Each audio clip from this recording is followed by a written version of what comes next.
कांग्रेस ने NEET paper leak के खिलाफ देशव्यापी आंदोलन करने की घोषणा की है। इसकी शुरुआत 17 जून से कोटा से की जाएगी।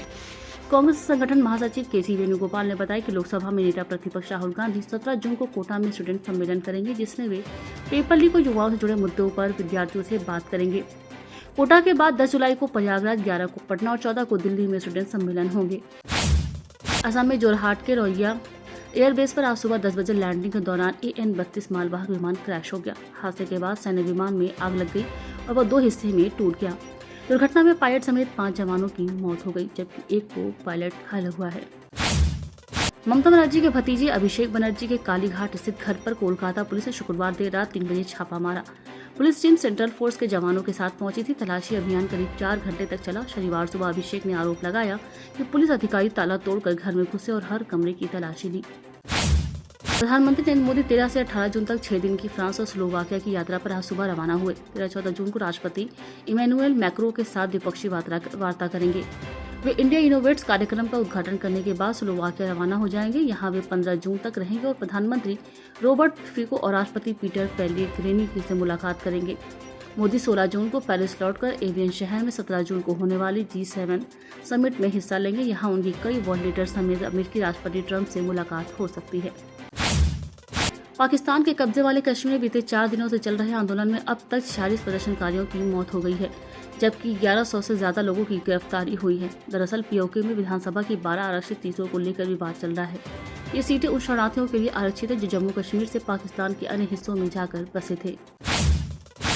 अमेरिका के टेक्सास राज्य के मिडलैंड शहर में शुक्रवार सुबह हुई गोलीबारी में एक व्यक्ति की मौत हो गई, जबकि 9 अन्य लोग घायल हो गए। संदिग्ध हमलावर 45 वर्षीय विक्टर माता वियारियल और पुलिस के बीच करीब 2 घंटे की मुठभेड़ के बाद संदिग्ध की मौत हो गई। अमेरिका से संभावित समझौते को लेकर ईरान ने कहा है कि दोनों देश डील के पहले से कहीं ज्यादा करीब पहुंच चुके हैं। ईरानी विदेश मंत्री अब्बास अरागची ने मीडिया से समझौते की शर्तों को लेकर कयास लगाने से बचने की अपील की।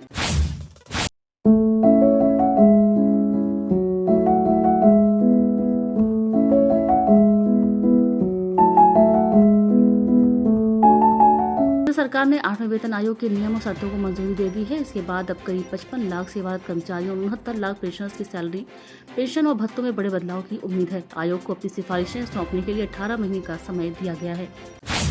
देश में खुदरा महंगाई की रफ्तार फिर बढ़ गई है। मई में यह बढ़कर 3.93% पर पहुंच गई है, जो अप्रैल में 3.48% थी।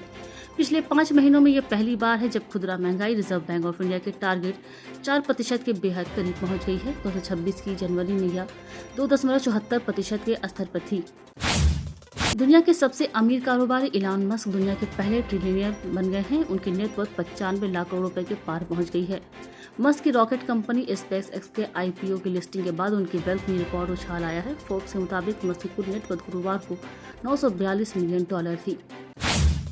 फीफा फुटबॉल वर्ल्ड कप 2026 में इंग्लैंड फुटबॉल टीम का सामान, फुटबॉल और बूट्स आदि चोरी हो गया।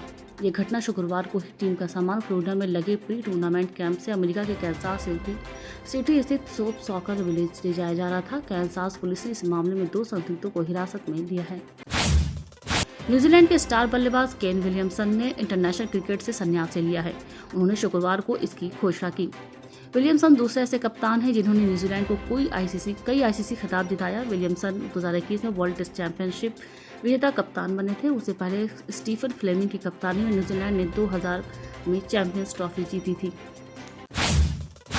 मध्य प्रदेश शासन के राजस्व विभाग ने पटवारियों के अंतर जिला संविलियन के लिए वर्ष 2026 की नई नीति जारी कर दी है। इस नीति के तहत पात्र पटवारी ऑनलाइन आवेदन कर सकेंगे और संविलियन की पूरी प्रक्रिया डिजिटल माध्यम से पूरी की जाएगी।